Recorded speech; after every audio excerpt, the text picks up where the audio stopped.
Hi everyone. Good afternoon. So can you guys hear me clear and see me clear? Please let me know in the chat section. Can you guys see me and hear me?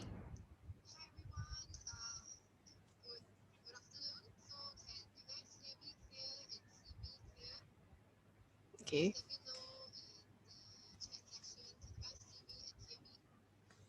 Hold on. I'm hearing an echo. Hold on.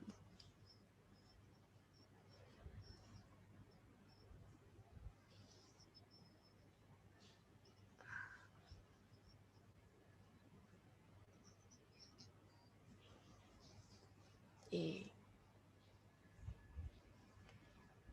Okay, yes, okay, you guys can see me, right? Okay, great. So yes, good afternoon and welcome to our webinar.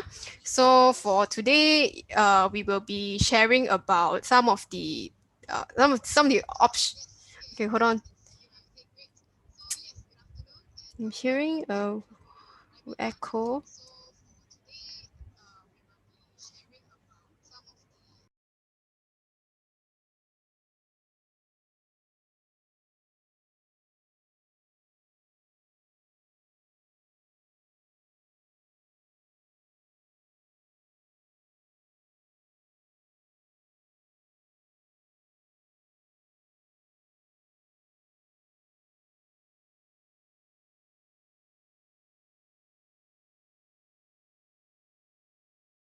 Okay, yes, problem solved. It was because of the live stream. Okay, thanks for pointing that out. Okay, yes, so good afternoon and welcome. So today our webinar is on some of the options you can consider after your SPM. So I'm guessing most of you here are either high school SPM leavers or in your pre-U or an undergrad, and then you might be very interested to hear what are some of the tech roles that are available out there, and probably you'd like to hear about some of the things some of the things Nasran wished he knew when he was choosing his career path. So I think that would be it will be a very interesting sharing today. So yes, before we begin, can I know if any of you are new and is this your first time joining a Forward School webinar, or you have been with join us before? Any of you guys are new here? First time, okay. First time hearing about us, okay, great. New. Okay, great. So we have a lot of new faces here. Okay, new. Great. Okay, great. Okay, good. So another question is, can I know where are you guys mostly SPM leavers or in already in college or already working? So can you guys share with us, like, are you guys, what's your current status? SPM 201, 2021 or SPM 201, 221. Okay, SPM leaver, graduated. Okay, mostly SPM leavers. Oh, from 4. Okay, good. SPM. Okay, good. So yeah, good to know. Good to know. Okay, so I think let's not wait anymore. So let's begin. So yeah, before we begin, allow me to just basically share what Forward School is. So probably since most of you are new here, okay, yeah, that's Nasran. So basically he will be doing his sharing later. Then yeah, but for now, let me share a little bit about Forward School. So give me a minute and let me share.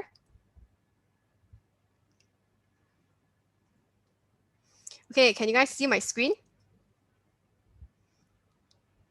Everyone can see my screen, right? Okay, great. So basically, just to share what we do. So if you have never heard of us, Forward School, we are essentially Southeast Asia's leading school of new technologies. So in other words, we are a technology school. Then what's different about us is that we are built with the industry for tomorrow's tech leaders, and we see ourselves as a revolutionary technology and future skills school based in Penang, Malaysia. So in case you didn't know, we are based in Penang. We are based in even more specific, we are based in Georgetown. So why are we here? Is why are we established? Right? It's because over the years we saw a need for industry ready university graduates, especially for tech. So this is why we want to really redefine the higher education landscape by modeling our programs on some of the best practices as actual technology companies. So if you're interested in software engineering, I would say you should really consider us. And we have a few programs that have lined up. We have a few programs lined up that would really be what you've been looking for. So essentially, this is what we do. So we are here to really create the next generation of tech talents. So how do we do this? Is by through providing real in-demand employability skills through our programs. So we have different programs that I'll be explaining later. Then another thing is our syllabus are actually co-created with seasoned industry practitioners. So we work with industry players from industry players in the tech field to create all of our syllabus. So they're all vetted by our industry, and that we can ensure that you have whatever you have learned from us, you can definitely apply it right after you finish with us. Then, of course, not forgetting, we provide you exciting global tech career pathways. So we don't just prepare you for Malaysia, we actually prepare you for the entire world. So global tech career pathways. So in short, in a nutshell, this is what we offer. So these are some of our programs. Our main one is our Applied Software Engineering program. It is essentially a 2-year diploma. So if you're looking to pursue your your higher education, perhaps you can look into what we offer. So if you're interested in software engineering, then we also have data science and deep learning. So data science and deep learning is our part-time program, and they are more for working professionals. But of course, if you're interested in going into that directly, you can also go for that, our part-time program. Okay, so at the same time, we work with, like I mentioned, we worked with a lot of industry players. So these are some of our hiring partners, as you can see. So we have companies, we work with companies from, they're based in Penang, the MNCs, and then we also work with companies based in KL and Singapore. And of course, this list will definitely grow. So it is not just these companies. The list is growing, and we are working hard on it to get more hiring partners on board. Then, of course, in terms of financial options, financial aid, we also have scholarships, we also have loans, and then we also have what we call the income share agreement. So income share agreement, I can explain later if you are interested to know, but essentially it is a learn now, but you pay tuition only after you're hired model. So basically you don't have to pay anything first, but you only start paying us once you have secured a job. So this is one of our financial options that you can consider. Then these are our students. So far we have housed about 100 plus students throughout our full-time and part-time program. So you can have a look at our student stories if you're interested to learn more about them. Then yeah, if you want to know if coding is for you, then also do consider our programs. Then of course, if you're really interested to know more, feel free to reach out to me later during the Q&A session. And if you have questions, then do feel free to ask later, okay? So that's essentially, in short, what Forward School is about. So essentially, we are a technology school based in Penang, Malaysia. But okay, enough about us. So let's jump into what the main reason why you're really here for. So today, we will be hearing from Nasran. So Nasran, let me just introduce him, right? So Nasran, he is a data engineer by profession and a software engineer and a maker by heart. So but before this, he was trained in both economics and computer science in the University of Michigan. Then currently, he utilizes his skill sets as a data engineer in one of the nation's regulatory body, and hopes to contribute all of these skills back to the community. So at the same time, he food hunts and plays guitar in his free time. So okay, that's about him. So yes, let's not wait anymore. Let's Nasran. So over to you. All right. Thank Yep. you. Thank you. Thank you for the very warm introduction. Let me just share my slides right here.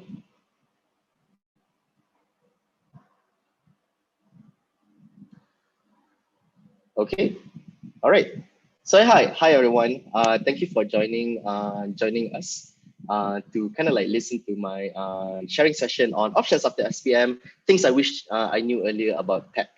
I know it's a Saturday, if it's Saturday afternoon. So thank you very much for spending the time.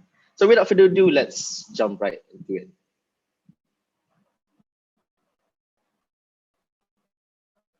So hey, my name is Nas. You can call me Nas. For the past 4 years, I have been with the data science unit in one of the nation's regulator, which is Bank Negara Malaysia. And currently, my role is a data engineer. So for those who are unaware, a data engineer is basically a fancy term for a plumber, but for your data system and data pipelines. That's mainly what I do. But on the side, I join hackathons. I also tinker with web development, app development, just build things just for fun. And as Jajing mentioned, I do food hunts, guitar, and I am also a huge G-Friend fan. So for those of you who didn't know, it's actually a K-pop group which recently, unfortunately, disbanded just last week. So yeah, so that's something about me. So usually in my talk, what I really like to do is to kind of like front load the main thing, the main message of the talk. So what do I wish to know? What do I wish I knew earlier about tech? And to put it simply, it is an exciting field with a great payoff and potential for those who are willing to put in the work. But again, another point I also want to mention is that you also can do really, really cool things. So this talk is mainly going to split into two parts. So the first part will be me sharing about my journey, how I find my way into this wonderful field. And the second part is that what did I learn in this journey? Like if I can turn back the time around, what can I say to my 17, 18-year-old self about this tech field and tech industry? So yeah, let's get into it. So the school years, right? Deciding to go to tech, the school years. So I went to a boarding school, or SBP, which is Sekolah Menengah Sains Selangor. It's like a boarding school in Cheras, entered in the science stream. And typically in like SBPs or boarding schools or like high school in general, usually you were kind of like brainwashed to know that there are only like a selection of occupation or field that you're going to go to.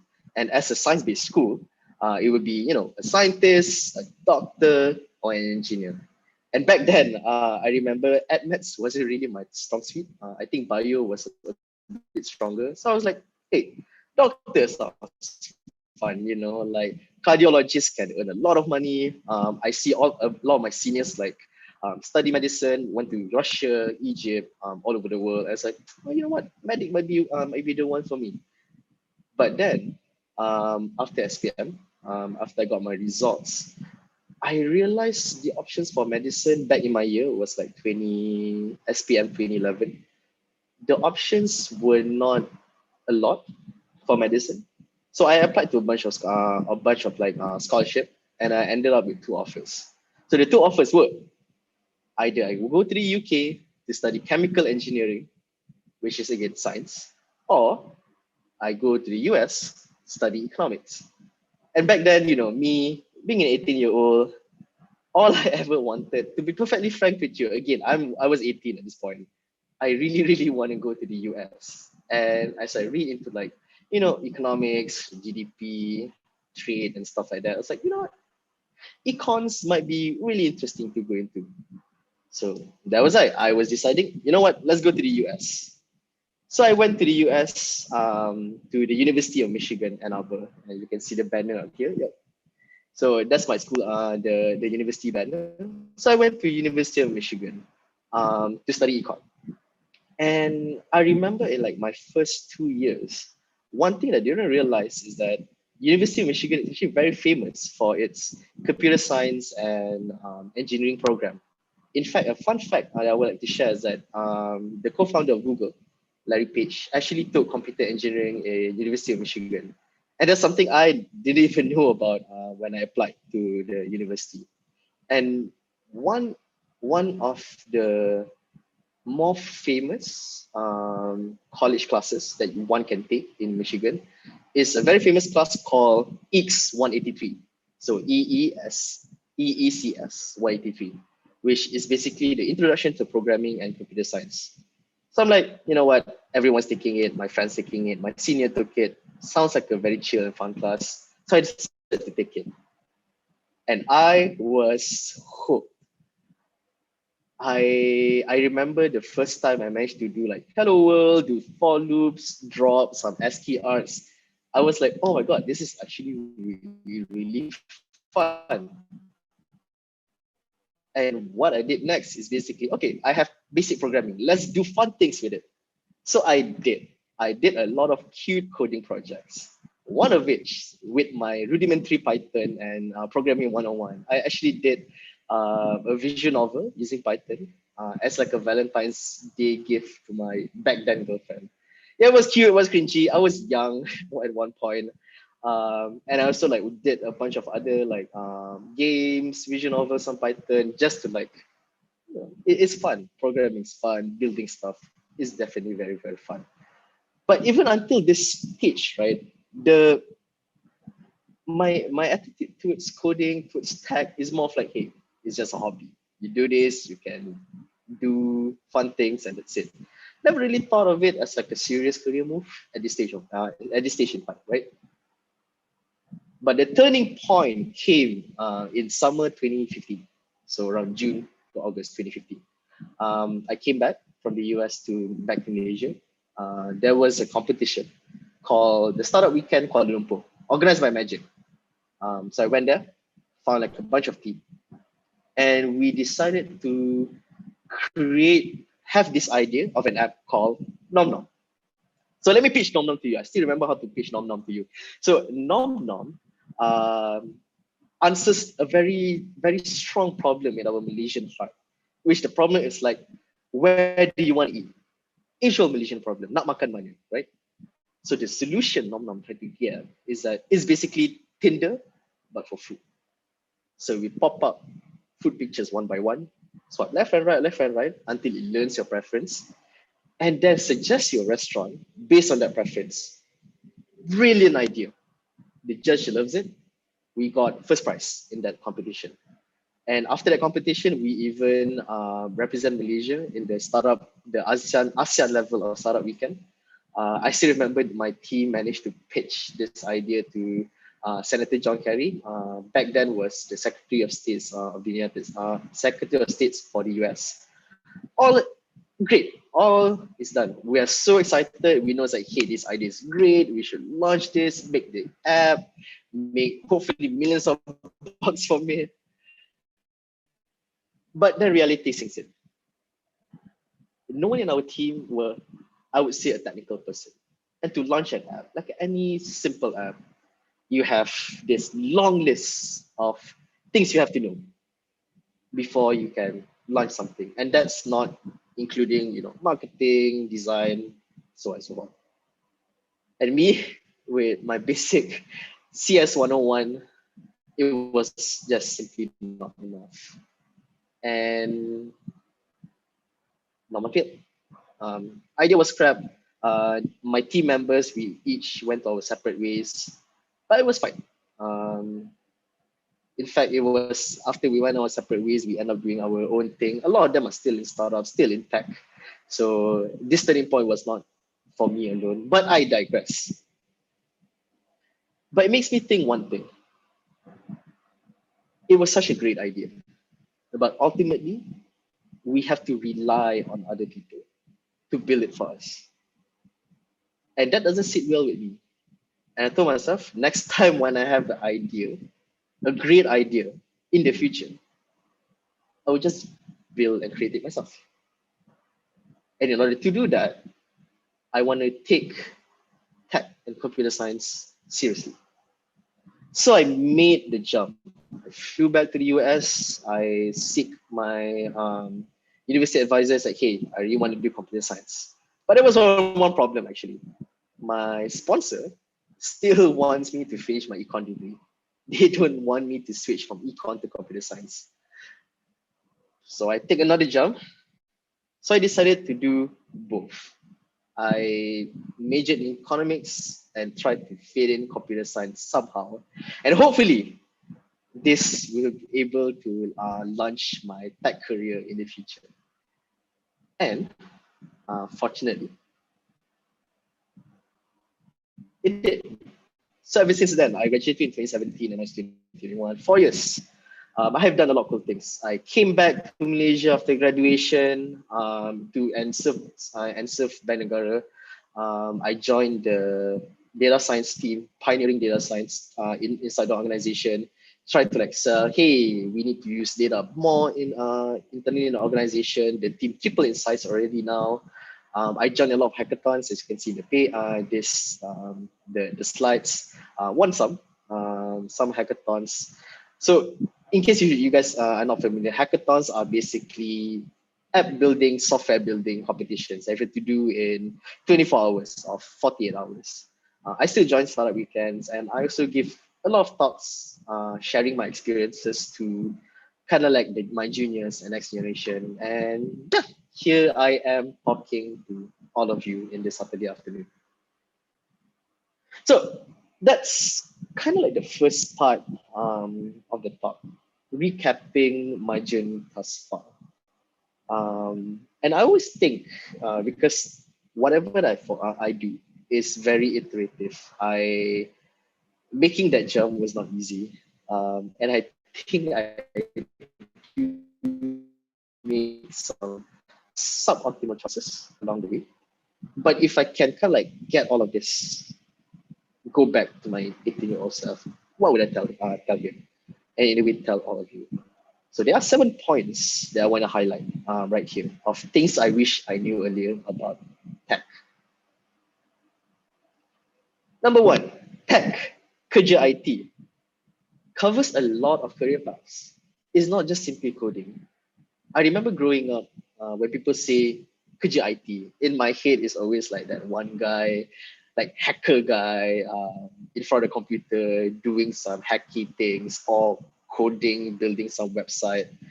Basically, you just have to do something related with code, which is one of the things that you can do. You can code something. I code something. Like be a software engineer, be a full stack developer, and all. But there are also other paths. So for example, I can show to you would be you can also monitor and configure something. Um, if you have scrolled through like some job search, you might hear things like DevOps engineer, infrastructure engineer.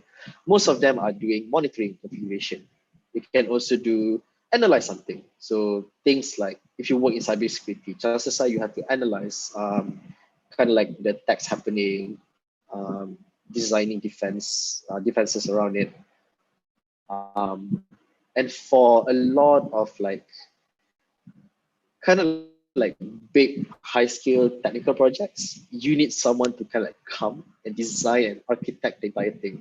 And that's also a valid career path in tech, being a solution architect. But that's not all. This kerja IT tech field also have like adjacent paths, which are getting popular in recent years. So 2 I can kind of like share to you will be you design something, a UI UX engineer, an interaction engineer. So essentially what they do is they not only design how an app or website look, but also how to kind of design the experience. So a very good example I can give to all of you would be if you go to Grab, if you have the Grab app, right? If you notice, if you always order a Grab car at 6 p.m. on the weekday, next time you go on the app, it will automatically suggest you like, hey, do you want to get a Grab now without you inputting it manually? And that's a part of the user experience. It makes the Grab user experience better. And this is part and parcel of like, UI, UX designer, engineer, stuff like that. So that's on design something. And the next kind of like tech adjacent path, which is very, very, very popular nowadays, is the data path. Data scientist, data engineer, sexist jobs of the 21st century. So in this role, is basically using a mixture of data, math and stats, and technology, computer science not only just like discover insights in your data, but also build predictive machines, predictive models. Or the sexy term would be AI, artificial intelligence. Good example of this is basically Spotify, right? If you have Spotify, you have a playlist called Discover Weekly. So Discover Weekly every Monday, every week, it will suggest you like a list of like songs that fits your preference. And this is in a way an example of predictive machines or AI, kind of like giving you and suggesting you preferences. Those are kind of like the career adjacent path in tech.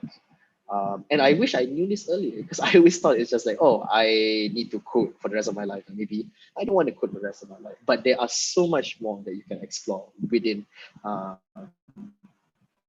in the career paths in the tech field. So next, tech talents are in demand, and it's crazy how hype is it right now, especially during the pandemic. So I have this news article, as you can see in the slide, very recent, just last week. Digital job vacancies almost tripled in Malaysia, tripled, 3x increase.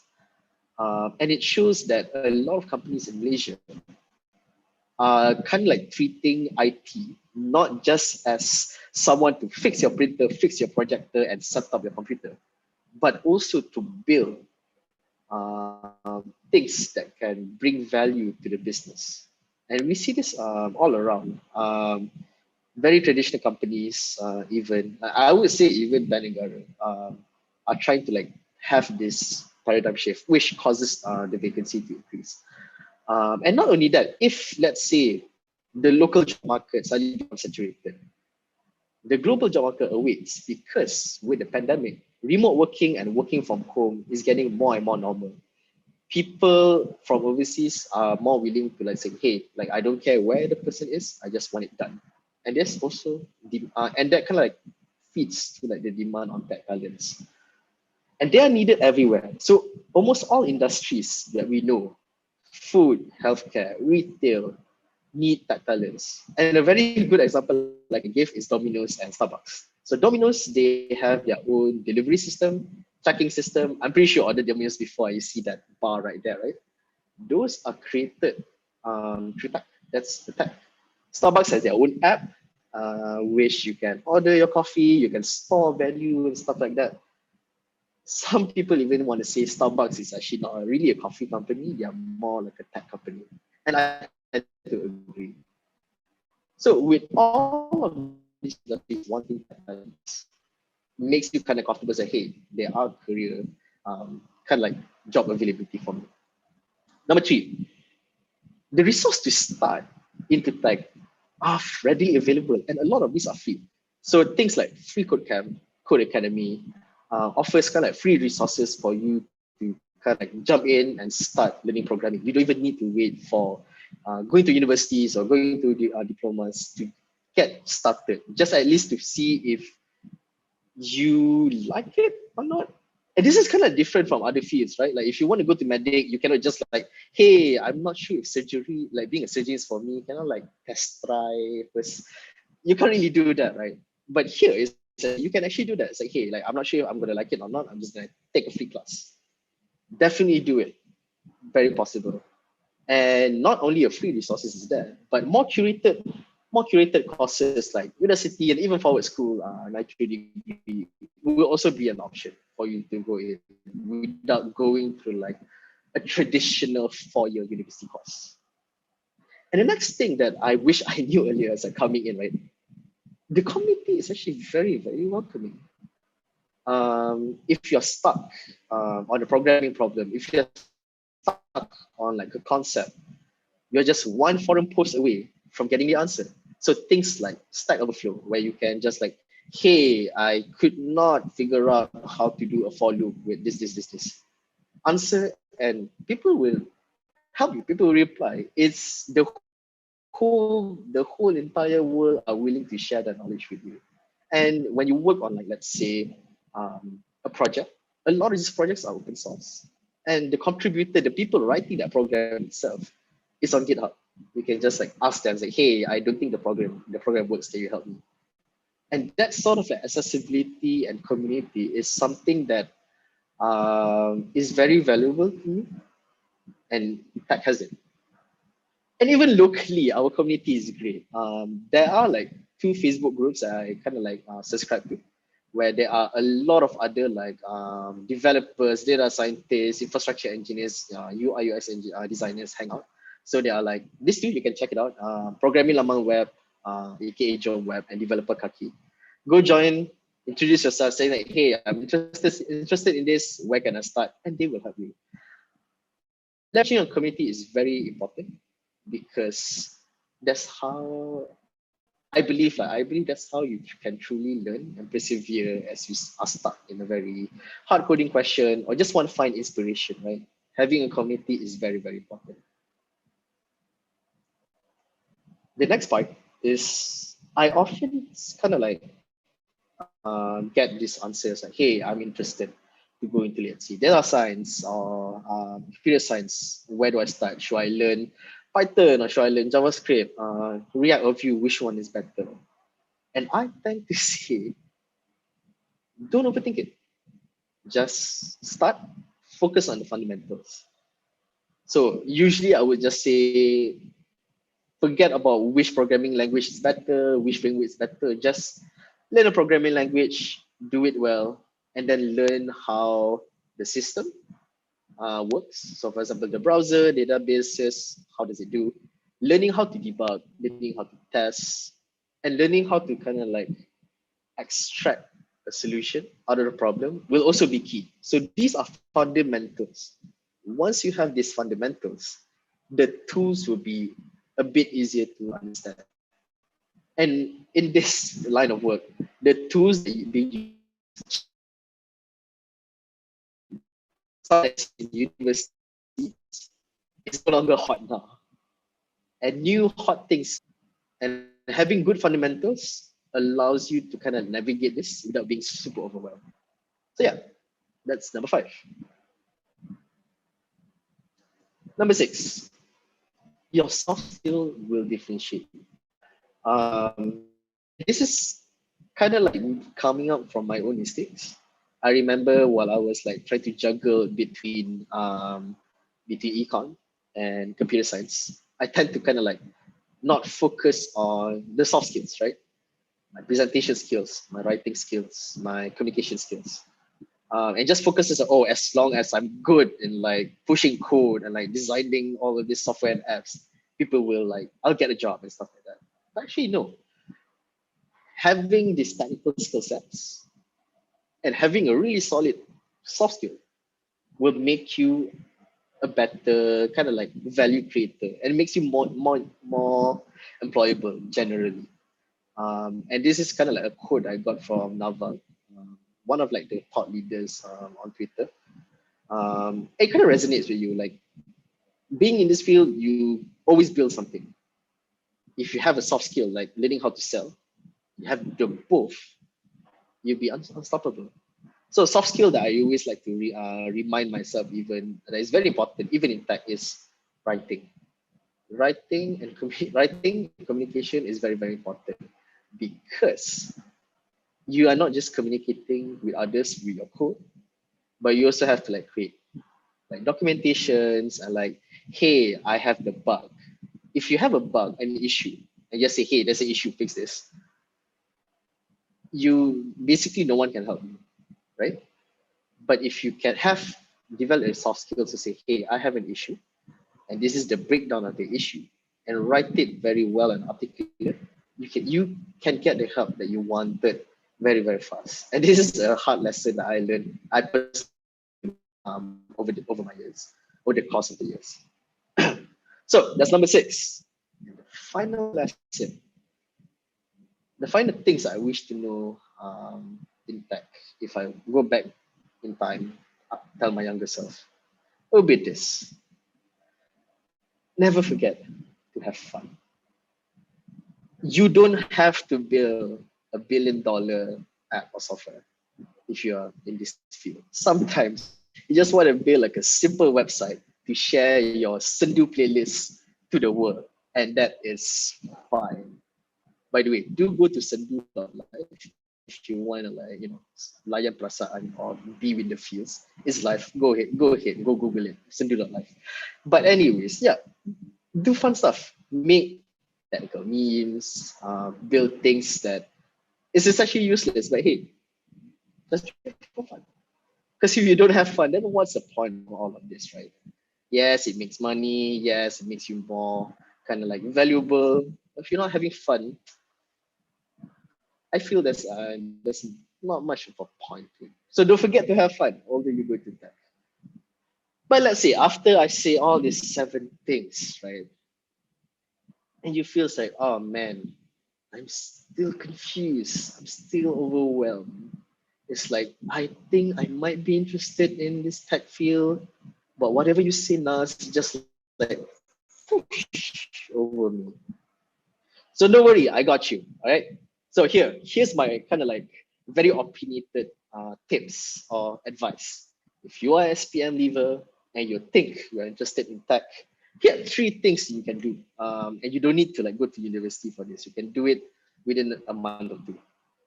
Number 1, go try programming, any programming. Go to Free Code Camp, Code Academy, sign up, do the modules, learn as much as you can. Right? Number 1. Number 2, try hanging out with the local communities. I give some of the links there, like Programming Lawan Back UI, UX, Facebook page, Developer Kaki Facebook page. Just gather the courage, say, hey, I am an experienced believer. I'm interested to know what should I do? And they will guide you. They can give you all the resources you need. And it also makes you kind of like semangat lah, like people cheering you on and stuff like that, and makes you feel very warm and fuzzy inside. Makes committing to it a bit better. And number 3, try building anything. Try have some fun. Build a calculator, build a tic-tac-toe game, build a photo album for your cats. Just do it. Have some fun, use whatever you learn, have some fun, or be like me, like make a visual novel and send it to your boyfriend or girlfriend. I think they would appreciate it. I think, at least it was for me, but I'm not sure. It up to you guys, okay? Try explore it for a month and 2 and see if you really enjoy doing this. If you enjoy doing this, then consider doing it seriously. I'm not sure if UPU is coming up, but there are good computer science programs in local universities. If you want to apply to an overseas scholarship, a lot of scholarship bodies in Malaysia has started offering computer science. Banegara recently over the past several years has been sponsoring computer science students. So shameless plug if you want to apply to BNM scholarship.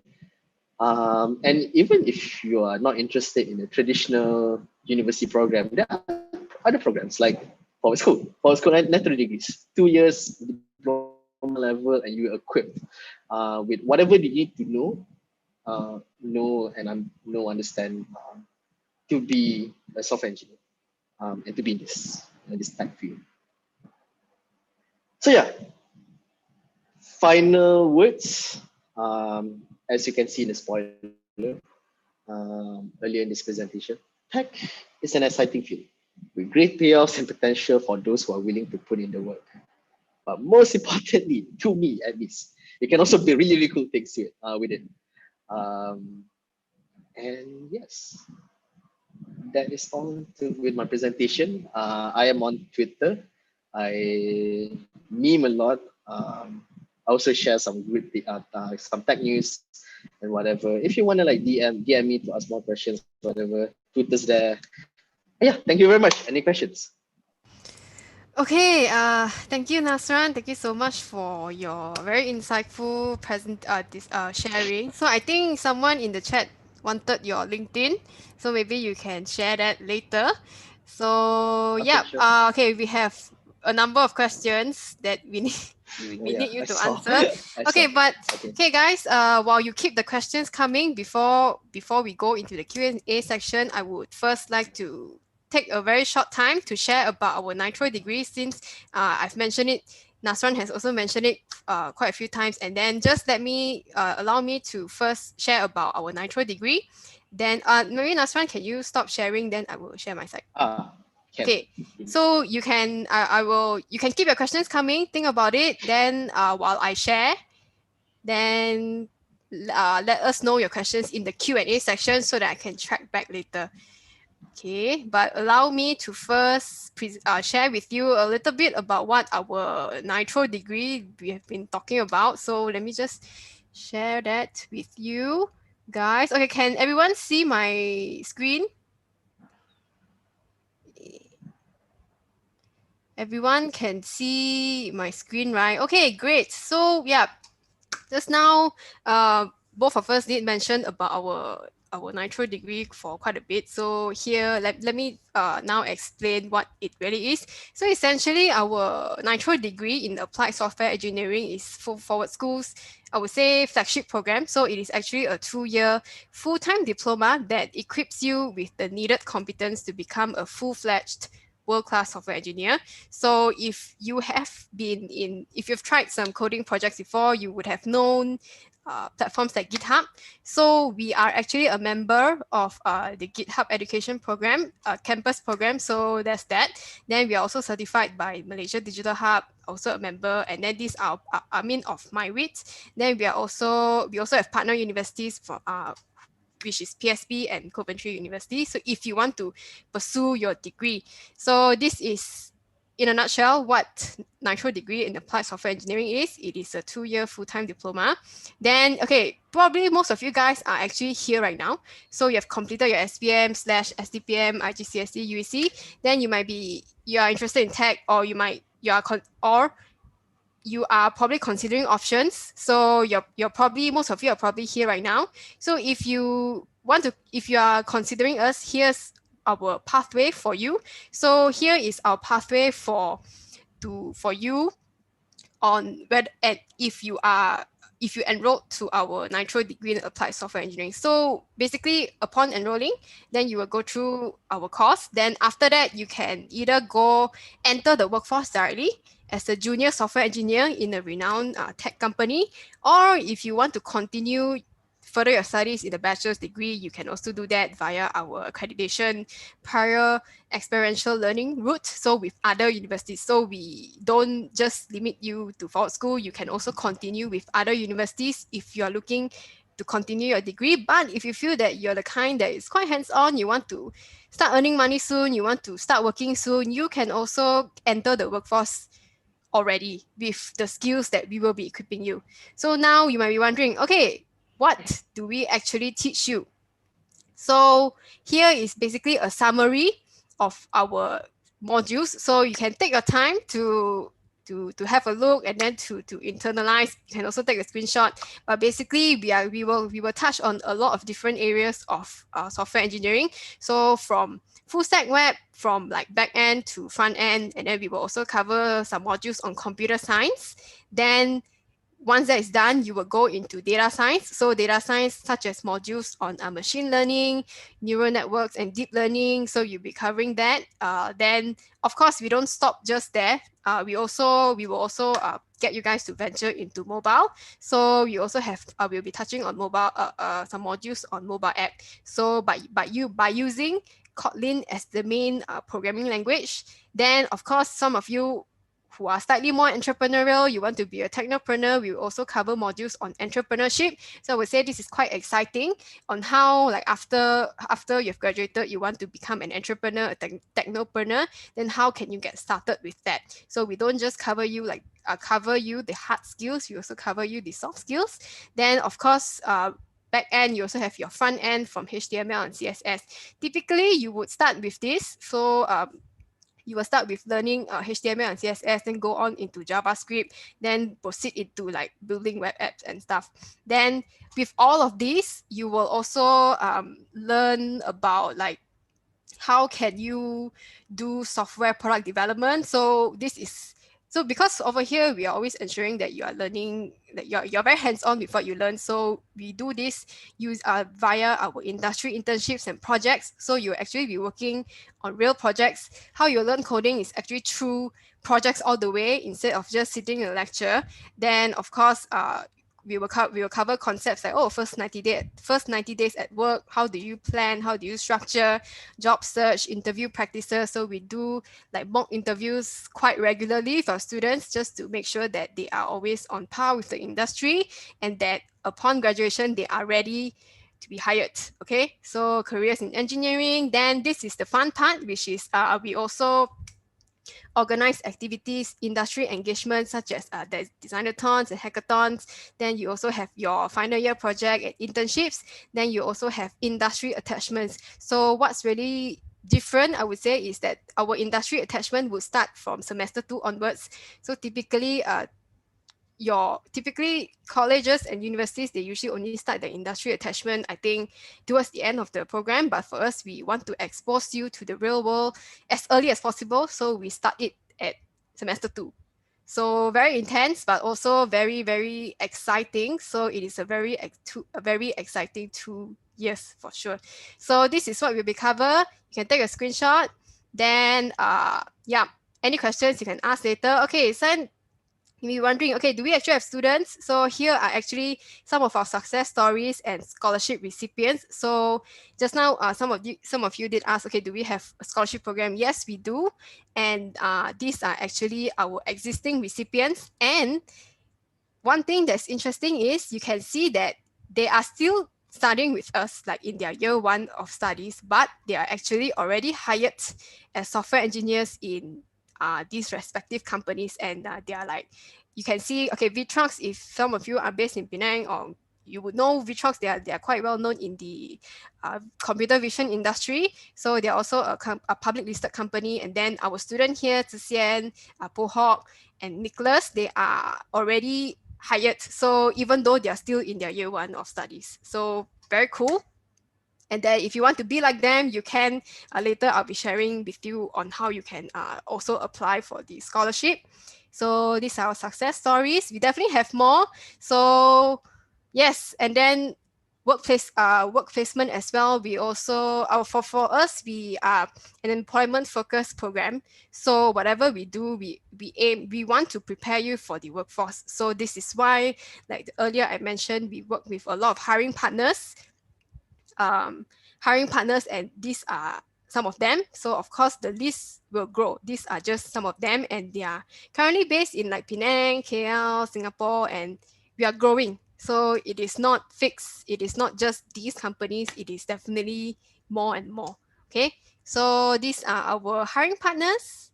Then, okay, just 3 pointers on why you should consider Forward School.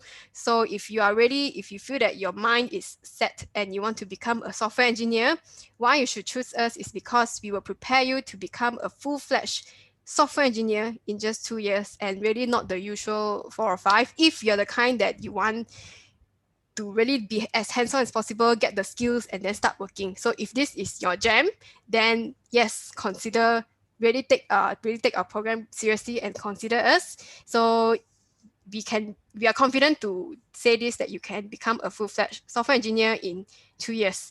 So next one would be what a lot of what we do here is you learn software engineering by doing it. So we don't have any end of semester exams. There's no exams here. It is all projects all the way.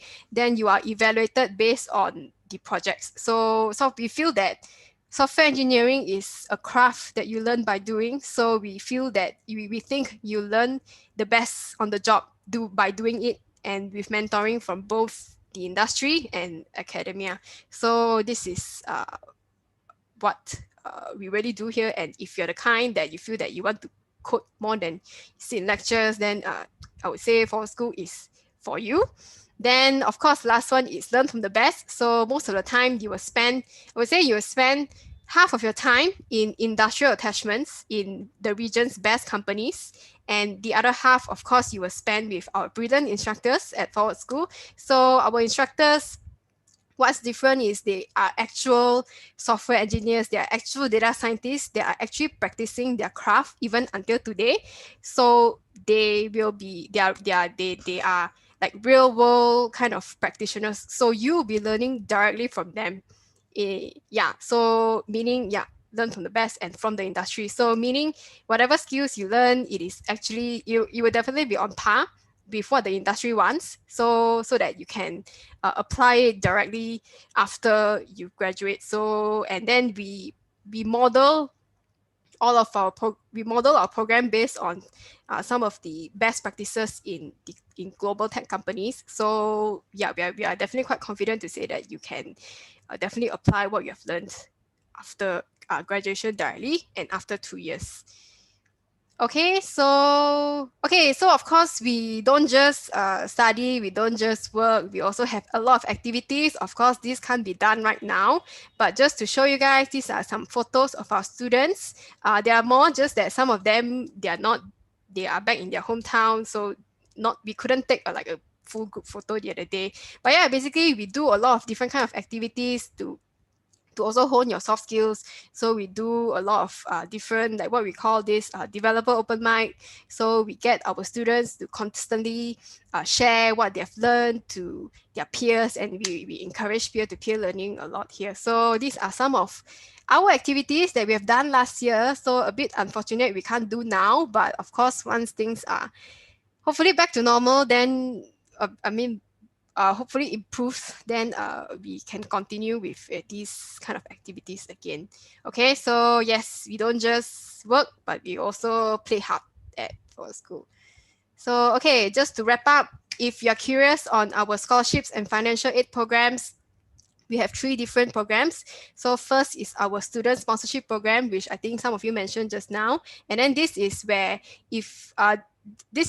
you are interested, you can apply.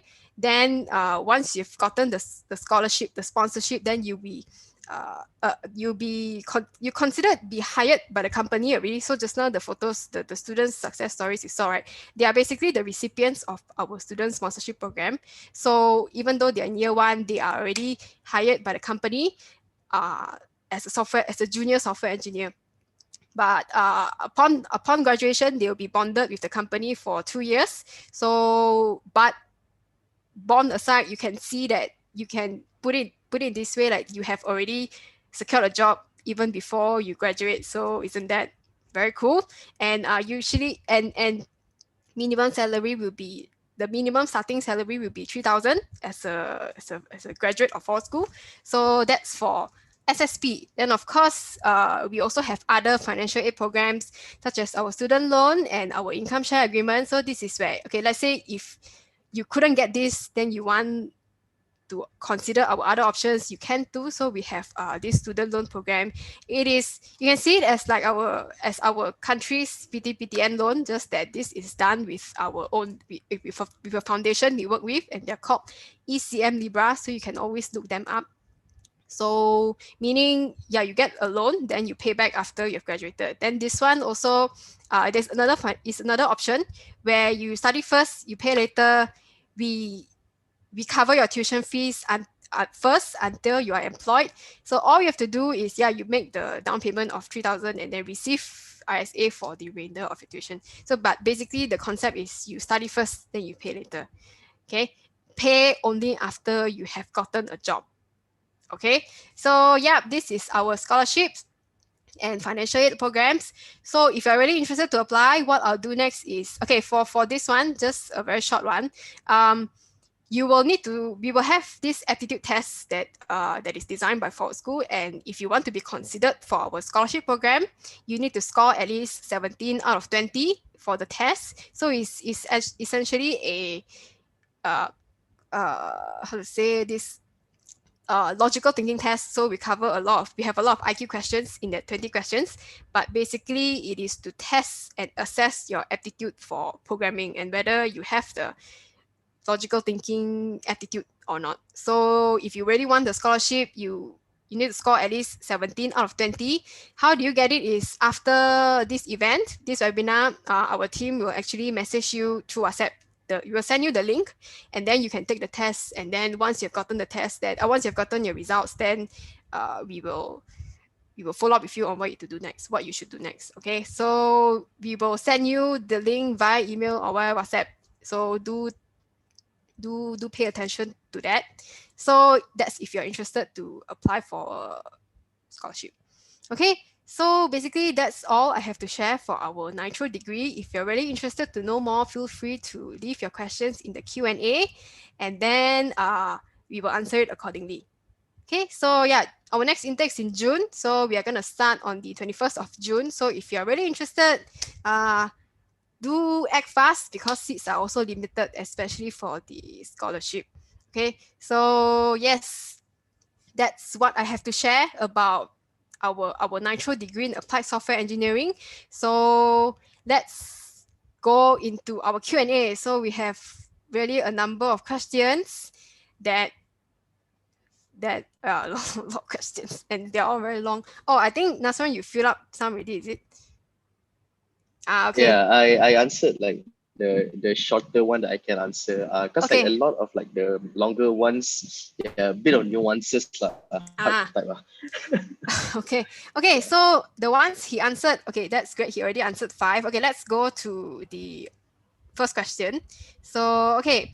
I've been hearing people say skills is more important than paper qualification. So, in your experience, is that true? I can only say in the context of, you know, tech slash data. So the answer to that is it depends, right? It depends on the role and it depends on the organization, right?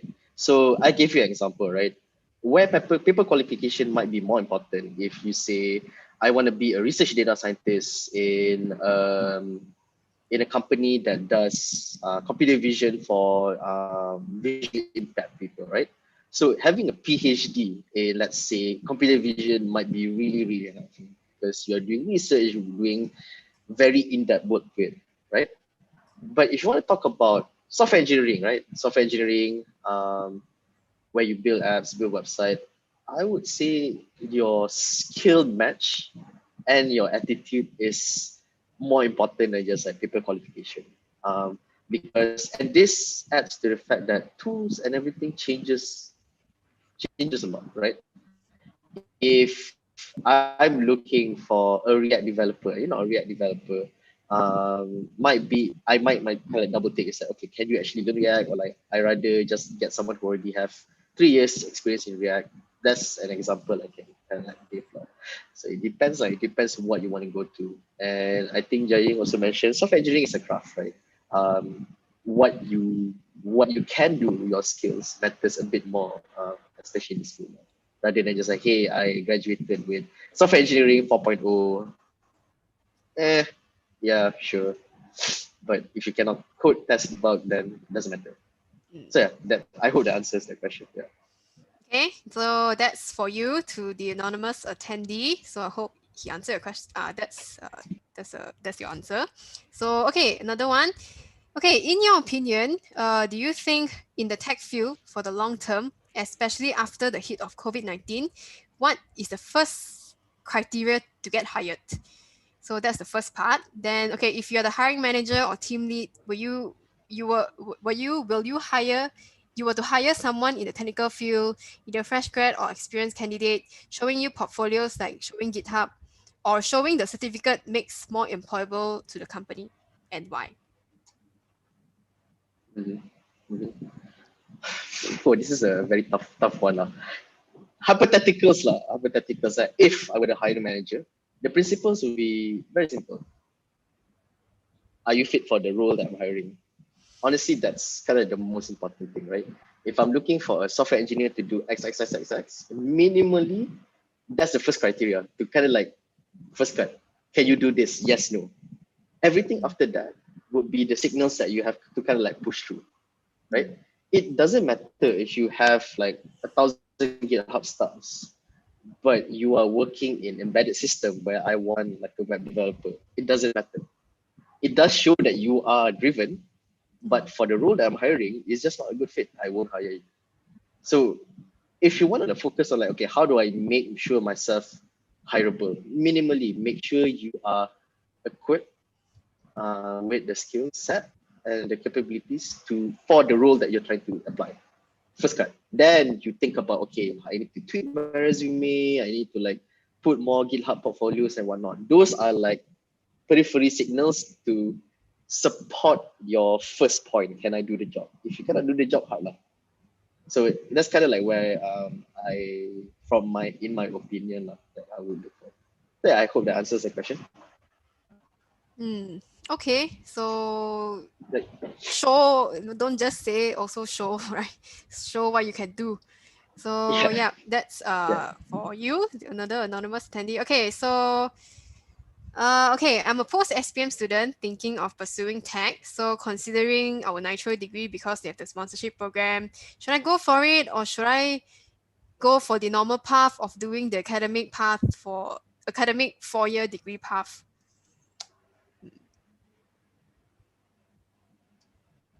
Any thoughts? hard to. It's very hard Depends, is to it? decide. Hard to give advice lah. It also depends on what you want to do.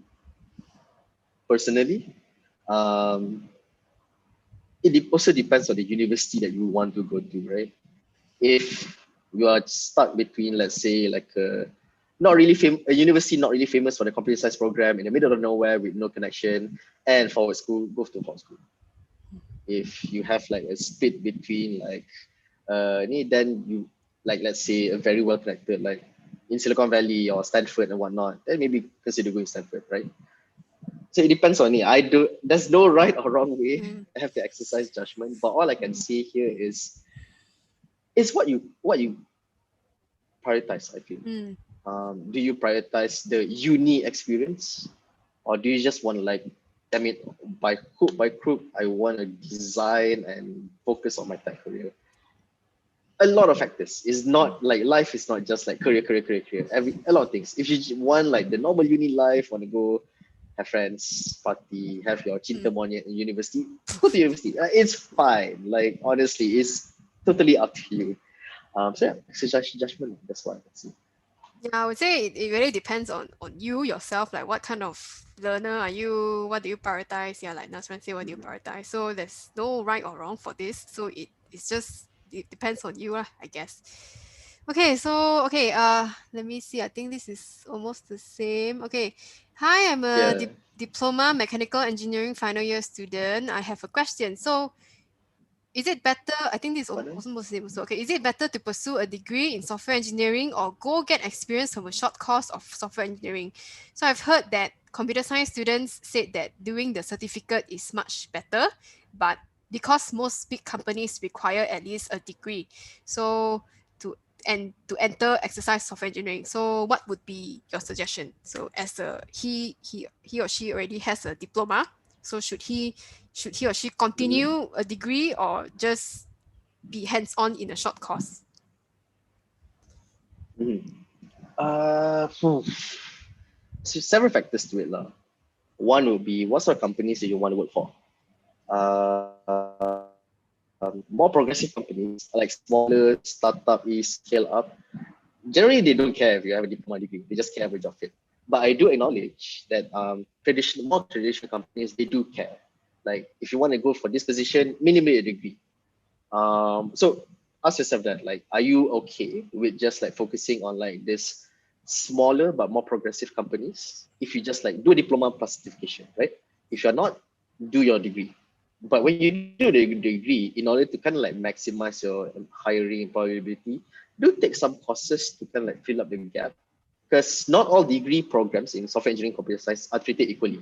Some may not teach like the quote unquote things that employer want to see, right? But you can supplement it. There are resources online that you can just learn over a couple of months, and take it, get a certificate, put in your resume, and hopefully that kind of like shows to your future employers as like, hey, I do all of this aside from my degree as well to supplement my skill set. So yeah, that's what I can say on that lah. Okay, another one is okay. Do you recommend studying or working abroad to experience the developed tech industry? Because I think he or Whew. she, this person is planning Uh, to do her degree abroad next year. Then can you highlight the differences when you were abroad and locally, industry wise and academic wise? yeah, can. Oh man, okay. Preface, I'm not gonna go with like the overseas students are better than university students. Um, but here's what I can say. Like, generally, the tech scene in certain places abroad is more mature, objective. Mm, Like places like Silicon Valley or like London, even like Shenzhen, more mature, mm, more mature technology scene. If you have the chance to go there and study in a university linked to those industry, go. Because especially if it's like a very like a university with a famous computer science or software engineering program, because the people that you see there, mm, the lecturer that you'll be having and the companies that will be going to your universities are just different. You can never get them in local universities. And this is just a fact. You won't get Google and Amazon at your university. Like that's what I feel like. I came to a career fair in Michigan. Everyone was there. Fitbit was there. Amazon was there. And like Tesla was there. And like, whoa, it's well connected. If you have the chance, go. Um, and in terms of academic wise, I don't know because I cannot say because I never experienced the local scene. So, and I also don't want to like feed to the fire lah. So I wouldn't comment on yeah. But if you have the chance, go man. mm. I highly recommend it. It kind of opens your eye and makes you a bit more semangat to contribute back to the country lah. If I'm being honest. Mm. Okay, so Okay. okay, thanks for that. Okay, when is the intake? Where could I apply? Okay, the next intake is actually in June. So apply wise, you will be receiving an email after this event. So you receive an email on what you should do next. So if you want to apply, so that's for us. Okay, during during the course, I'm guessing is our nitro degree. So do we get the opportunity to visit tech companies and able to meet and speak with CTO, software engineers, tech team of tech companies? Yes, for sure. I mean, we have been meaning to do this. Like we do want to uh, organize how to say industry visits to different tech companies, be in Penang or KL or Singapore. So we do have the plans to do that. Just that, of course, the current situation now we cannot. So we do it online. So we do virtual meetups for our students. So most recently, we just had someone from Lazada Singapore. Then we also have someone from Airbnb in Singapore to talk to our students, and they get a one-on-one kind of meeting with them, with the tech players as well. So just that, yeah, you cannot be physically there, but we do it remotely for now. So that's for you for sure. Like when things do improve, we do plan to do like industry visits. Just that, yeah, for now we will do remotely. Okay. Okay, so let me see. Okay, hi Nasran. I'm a current A-level student hoping to read data science. However, there's only a handful of universities that offer an undergraduate course specifically in data science in comparison to the plethora that offer computer science. So in your opinion, would it be better for me to apply for data science or computer science degree, considering data science can be considered as a subset of computer science? Very, very good question. And I want to preface it is that I have a very opinionated view on this. So take it with a pinch of salt. My view here is that data science as a degree option hasn't been stabilized yet. It's still a very, very new field. A lot of universities are kind of like still tinkering with like what's the skill mix between computer science and stats and math to kind of like put all into it in order to design that degree. So what I can definitely advise to you is that if you want to go into data science, take either computer science, math, stats as your primary degree. But as you do that, also take data science courses or modules to supplement that. Reason being is because one of the kind of like criticism on like this data science degree is that it touches a bit of math, it touches a bit of stats, it touches a bit of computer science, but not super in depth. So like the fundamentals is ingrained within you. So you becomes like a very broad, but not necessarily very deep in any of this. And I feel like going at least deep in one of the subfield will generally help you more in the future. So I did take one of the specialties, but take data science modules as you study. That is what I would recommend. And if you want to like Oh, I think I think he's I think hang is it? eh Nasran, are you there? I think he's probably, let me see. Okay, hold on guys. Let me oh, okay. I think probably his internet. So okay, guys, give me a moment. Let me get him. Okay. oh I think Wait ah. hello. Yep, I All right, think wait. you I think got I was disconnected. disconnected. Yeah, yeah. Yeah, so I think you can reshare your screen. No, your webcam. Turn on your webcam. Yep. Okay. Okay, so Okay. yes, he's All right. back. Okay. Okay. Okay, so I think Okay. for Sorry about Amira, that. it's fine. So I think for Amira, you're done answering or you have more? No, I Whether I, I okay. think almost towards the end already lah. So yeah, that's essentially the how would I go about it. Okay, so okay, we probably have time for like five more. Okay, so okay, there's a lot of people who are interested in tech. What do you think is the main factor that separates someone to be a lot better than the others? Main factor. Oh, let me think. Very good question. I guess in a way lah. This is very kind of like subjective lah, but it's very high level. But the tech field changes. It moves very very fast. Standards that were adopted a few years back may not be relevant this year. Tools that was relevant years back may not be relevant this year. So the ability to learn and the ability to learn, having the curiosity to explore what's out there, and the tenacity to hold on and keep on like doing this learning, although you can't find the breakthrough. These are like the three kind of like characteristic or factor that you have to meet. You have to have in your person in order to be a lot better than others. Because this is your fundamental. Like you're curious, you're willing to do it until you find the solution, and you learn. You know how to learn. You learn fast. This will kind of like set you up to be a lot better, a lot people. Yes, you can kind of like go say, oh, company, blah blah blah, but whatnot. But don't overthink it, like. Just focus on the fundamentals. I think that would be very important. And also just be a generally good human being lah. Like if you're like super awesome engineer or like super awesome data scientist, but if you are like my word an asshole, then no one's gonna work with you, right?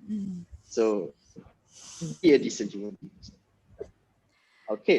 Okay, so okay, that's for you. Okay, does learning IT requires the person to be good in physics? Because I'm not so confident with my physics. Okay. Very good question. Um, Short answer, no. Long answer, the thinking that you use in order to do your physics, that is transferable to learning IT computer science. The logical thinking, that would be important. So not directly, but indirectly, it's important. But if you will say, do you have to be good in physics? No. But if you are, is some of the skills is transferable. Okay. Okay, we got 7 more. Okay.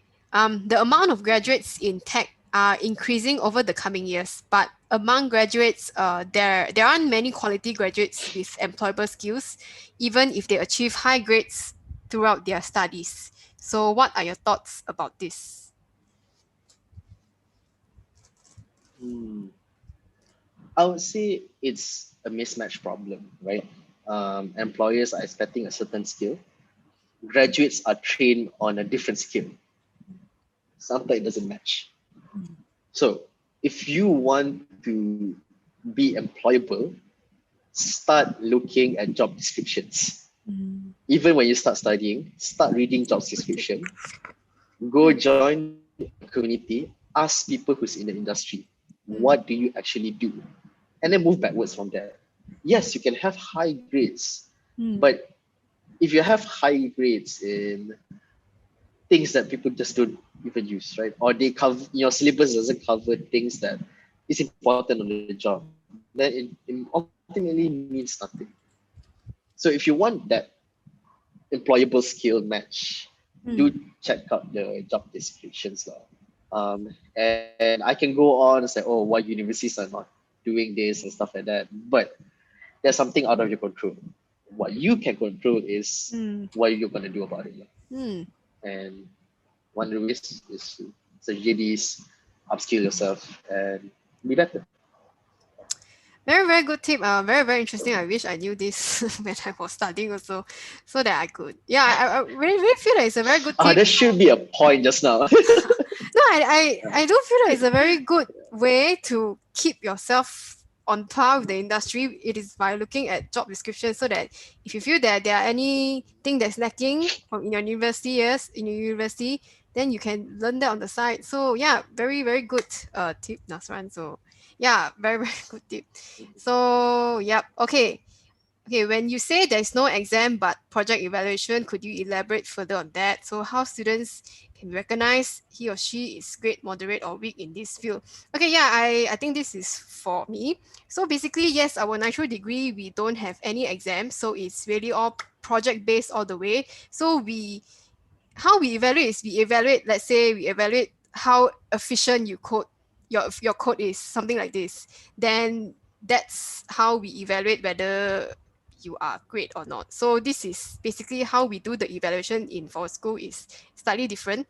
So we don't have any exams, you don't have to memorize anything. But you have to do. You have to show, you have to code, and then you have to also, of course, you have to present to the instructor, to the hiring partners and that sort of thing. So a lot of how we really evaluate the students is through that, and really it all goes back to how we want to equip them with practical skills. We want them to be able to code also, be able to code for companies once they've graduated, so that they remain valuable, they remain hireable. So this is why we choose this pathway we design the course this way. Okay, another one. Okay, what the students' daily schedule like? Uh, schedule. Okay, this one is more for like Nasran's previous schedule or like our 94 degree. Or maybe okay, Nasran, maybe you can share your side first. Like, what was your daily schedule like as a student last time? Like, what's your like a week? How does it look Oh, like? very to be very to be very honest with you, very bad, very bad, very bad. I have fun. I study hard. I play hard. So I know like at least in Michigan the computer science projects they give out can be quite brutal. So I definitely like my sleep cycle is just messed up because I have to stay up, code debug test. So yeah, it's not bad. It's not pretty not balanced. It's quite intense for me. Um, I can study up to like what after classes will be like up to like 4 hours a day and then like another 4 hours in projects or more in a day. um yeah, it's just crazy lah. I think this one is more on forward school pretty stupid. Okay, okay, okay. Yeah, that's for like Nasran. I think a lot of lectures. Is it lectures? Then you work on projects, that sort of thing. It's a mix, I'm guessing. Is it Nasran? What, which one? I mean, your schedule like is more of okay. You attend seminars, attend lectures, then you work on the projects, that sort of thing. Yes. Okay. Yeah. Okay, so that's for him. So it's like lectures, study project, stuff like that. Yeah. Okay, so for forward school wise, for us also quite intense. I mean, our classes are from like Mondays to Fridays, and then from like 9 to 3 is usually instructor will teach. So it is all teaching, but of course you don't just listen. It's not a one-way thing. So you also code along. So this is what we do. Then that's for the first half of the day. Then the other second half is if you have it'll be like tutorial. So if you have questions on the projects and whatnot, you can stay back and ask the instructor. So it is all hands-on all the way. So this is how we do here. And then semester 2 onwards, what I mentioned is semester 2 onwards, semester 1 the classes are from like Mondays to Fridays, but semester 2 onwards, every Friday would be where our students will be sent for their industry attachment. So you'll be attached to a company as early as semester 2, then you can start working every Friday until you graduate. So what's cool is also you can change companies. So let's say semester 2 you feel that, okay, this company I've learned enough, I want to change to another company, that's fine also. But yeah, but in a gist, that's how our student schedule is like at Forward School. Okay, what is the market for UX designer versus data jobs in Malaysia right now? To be fair, frank, I'm not. I don't even know, to be honest. Um, Maybe for data jobs. for data jobs in Malaysia, one thing I can say, and this might not be pleasant to hear, but a lot of Malaysian companies are looking for experienced data hires. Data, like if you want to go for data scientists or data engineers in Malaysia, a lot of them generally do not hire fresh graduates. But that's not the end of it. What I would suggest is to take an analyst job or take a software engineering job and then transition to like data science and data engineers after a couple of years. Do keep your skills sharp and then make the transition. It's unfortunate, but it also fits because generally I feel like data locally, like the data field locally and in organizations, they are not as mature. So hence why they tend to hire more experienced people first for now. It might change in a couple of years, but as this year, if you're a fresh graduate, it might be a good idea to like get into like an analyst or a software engineer first, then make the transition. Okay. Okay, 3 more. So, okay, as per your observation, Okay. yeah, do you think traditional companies would consider to embrace and accelerate to transform themselves digitally after the hit of COVID-19? If yes, would be the first thing they transform? Oh, the answer is to that is yes. If they don't, they die. Like it's unfortunate truth lah. If they don't, they risk dying out lah. So yes, they need to transform themselves digitally. What's the first thing they need to transform? Number one, definitely is the mindset. At the top, leadership mindset has to transform first, saying that hey, IT/tech is no longer a cost center. It's actually a value creator. It's not just like something we need to like cut costs. It's something that we need to invest in to get returns in the future. That mindset has to come first. Second will be then you hire the people who can do this for you. Don't focus too much on like, okay, I'm just gonna outsource this 100%, but do have internal talents that help you manage all these digital initiatives and transformation and whatnot lah. And then third, fourth, whatever, it depends on the organization. It's very organization specific and what they want to focus on. But generally, I think that's the first two things lah. The mindset and then the people. Yeah. Okay, so basically the mindset and the human resource, your human capital. Yeah. Okay, last one. Okay. Last one. Okay, I let's go. am someone who already finished my studies in bachelor's degree in financial mathematics, but I want to change my career into data, so specifically data engineer. So yeah, what steps should I take? Would you mind to share, Nasran? Okay, yeah, sure. For this, I would say since you are doing like bachelor's in financial mathematics, try to either one, get a job as an analyst or get a job as a software engineer. I think like in functional mathematics, I would say analyst would be a better fit. And as you're doing this, you need a bit of extra work here, I guess. Try taking courses in software engineering or data engineering to kind of like beef up your skill set and then make the transition. The reason being because like I feel for data engineer is more closer to software engineering compared to data science. You can also do from like financial mathematics, analyst, data science, data engineering. You can also do that step, but it depends on it depends on the options you have, your appetite, how much you are willing to work extra hours on the side, and what sort of like opportunities that you can already take now. So yeah, that would be how I would answer it. Okay, so I think, yeah, that's all for our questions. I think there are still some in the chat, but I'm not sure if you want to answer. So from Kenyang, okay, great sharing out of My curiosity. Sorry.